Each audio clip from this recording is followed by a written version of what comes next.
Recite, we were discussing the laws of the Kriyat Shema and the Arabit.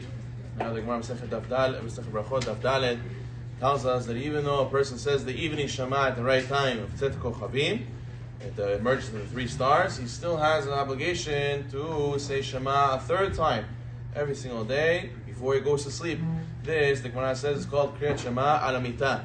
This is the reading of the Shema before he goes to sleep on his bed. It doesn't mean that he's lying down in his bed. It means he's about to go to sleep. He should say it's standing up or sitting, and that way he'll say it right before he goes to sleep.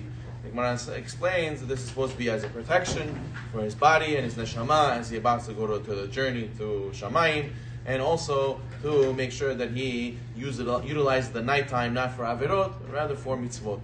So therefore, a person should say the Shema a 3rd time before he goes to sleep. We spoke last time how it's important to make sure to read Shema at the right time, and if you pray Arvit early, and you're going to say Shema before the Tzet Kochavim, before the emergence of the stars, so there you're going to have to repeat Shema again. And you should not rely on the bedtime Shema to count as your nighttime Shema. You should do it right away when the time comes for the emergence of the stars. You should right away stop whatever you're doing and say the Shema for the evening, fulfill mitzvah d'oraita, and then only later do the nighttime Shema for the obligation of the bedtime Shema. So therefore they should not always be the same, rather they should be separate, and you should be saying Shema 3 times. So therefore, the Gemara Masechet Brachot Daf Samech also tells us there's a special bracha that a person is supposed to say. It's called Birkat HaMapil. That a person has to say that Hashem should give him proper sleep, and he should save him from sin, and should make him able to wake up, and he should not have bad dreams, and so on and so forth.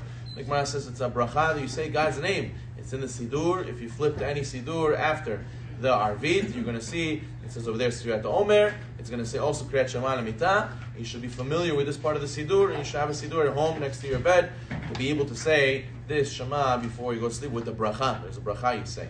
Now, in Chavedat, in Chelek Dalet, Rav Ovadia at one point said not to say Birkat HaMapil past midnight, but if you look in Chelek Zayin, he retracted and he used to say that he would always go to sleep past midnight, and he himself would also say Birkat HaMapil even past midnight.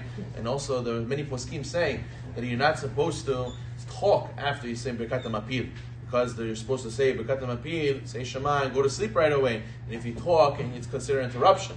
Even though al-halacha, you can rely on the other poskim who argue and say, no, Birkat HaMapil is a blessing of praise that Hashem gave us sleep, but it's better not to interrupt if you're able to. A person wants to drink something, he should drink it before he says the Shema. He wants to talk to people in his house, tell something to his family members. He should get all of that done before he says the Shema, and once he really feels he's going to go to sleep, he should say the Shema and try to avoid as many interruptions as he can. That way, he fulfill all the poskim. But a person has to know that this is a formal bracha with Hashem's name, and he should utilize this opportunity every single night to say the Shema.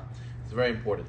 There's a wonderful story of a Jew who was in Europe, who was conscripted to the army, and he didn't know what to do. He had to get out of it. There's no way to be Jewish in the army. You have to break Shabbat, and it's who knows if you'll be alive, and you want to get out of it. So everybody, what do? They go to the Rebbe. They went to the Sfat Emet. They went to the Ger Rebbe to go and get Alav Shalom the bracha. So he's waiting in line. When you speak to these rabbis, there are very few minutes. And he says, Rabbi, I'm conscripted to the army. I need to get out of it. Please, Rabbi, give me a bracha.